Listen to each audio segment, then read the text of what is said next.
humongous amount of money.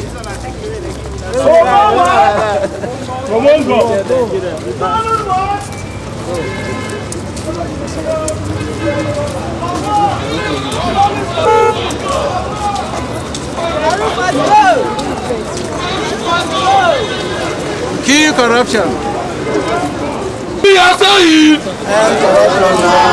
what we are saying. Farouk, no.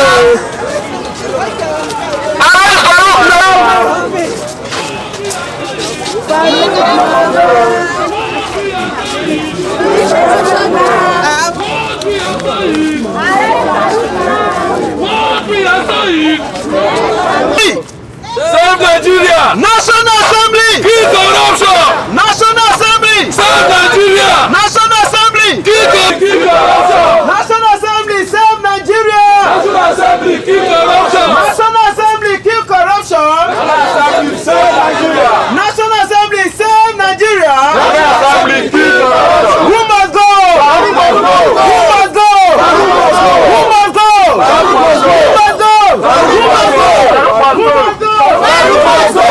Who must go? Who must go? Save Nigeria! Kill corruption! Who they talk and demand for the renew up agenda to manifest? Yes! Demanding them. You are good to go. Yes, good day, gentlemen of the press. My name is Samuel Ihenseken Jr. For today, I'm actually the convener of the League of Public Interest Lawyers. With me are my friends who have been involved in several advocacy, several legal works, and have pushed the cause of justice inside the shores of Nigeria and outside the shores. I have with me Desmond Takabat, I have Esquire, I have Dr. S.M. Oyega, I have Abicom Ben Antus from outside jurisdiction, a popular environmental lawyer, and I have my other learned friend. Yes, one of us, incidentally, who is not here. We came here today to actually shed light and to actually add to the advocacy by several NGO groups. As you well are known, Mr. Farouk Ahmed of the Nigerian Downstream and Midstream Petrol Regulatory Agency, there has been allegedly there have been several allegations against him. So we have as people who actually are concerned about the state of corruption in Nigeria, we've taken it upon ourselves to also add in our little ways in advocacy. So we came here as a group to submit our petition and also to because it's the right of it's a constitutional right of Nigerian citizens to express themselves by expressions and also to have the right to peaceful assembly. So we are here to add voice and also to legitimately submit our petition to the National Assembly. So my other colleagues will give their address in it. Thank you. Press, like my colleague has stated, we are a league of public interest lawyers.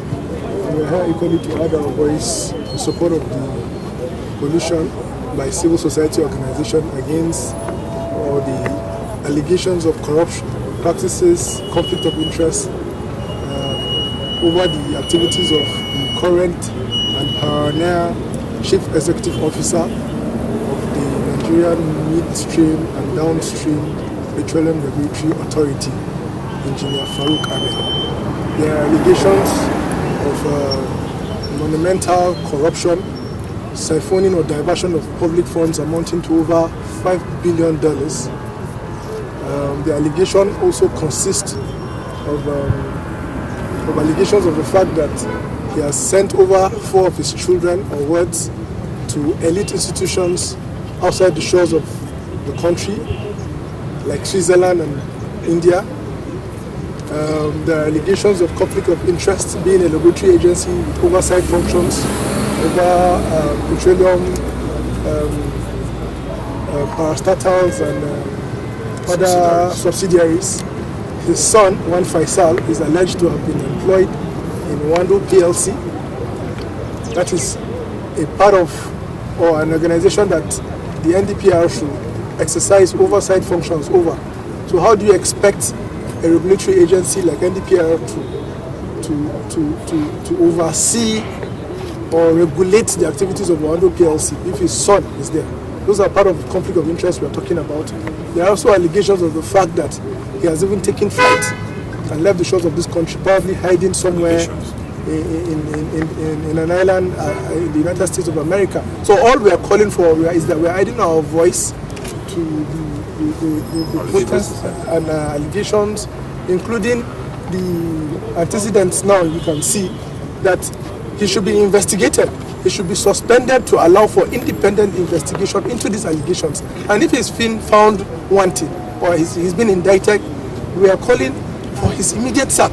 We cannot continue to allow corruption to be swept under the carpet.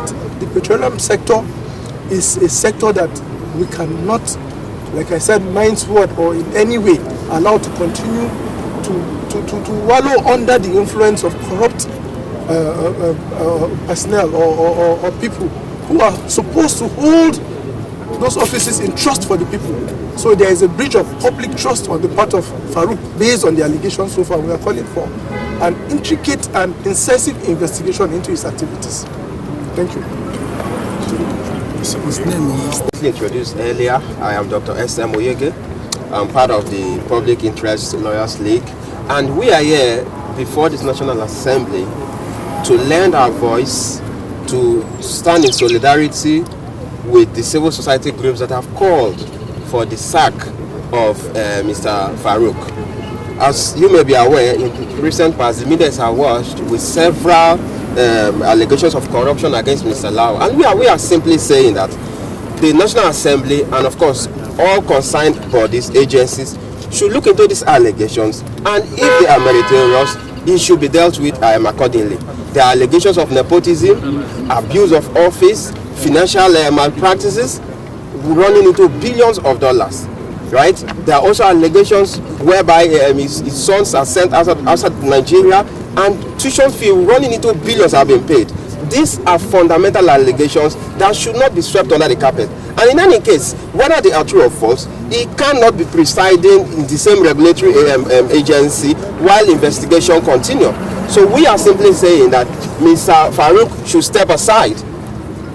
In insane crimes, whenever there are allegations, the ideal thing is for it to step aside. But in Nigeria, this is the only country whereby the corruption is directly on your face, and then you want to sit in office to sabotage the effort of the investigatory bodies. This should not happen, and we will not allow this. We will not tolerate this. We have come today.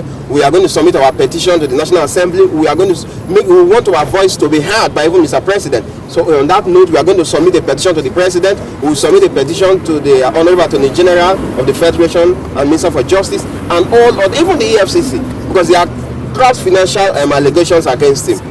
The financial crimes involved is huge. So we are also calling on the EFCC to investigate these financial allegations, and if he's found culpable, he should be dealt with according to law. Thank you very much.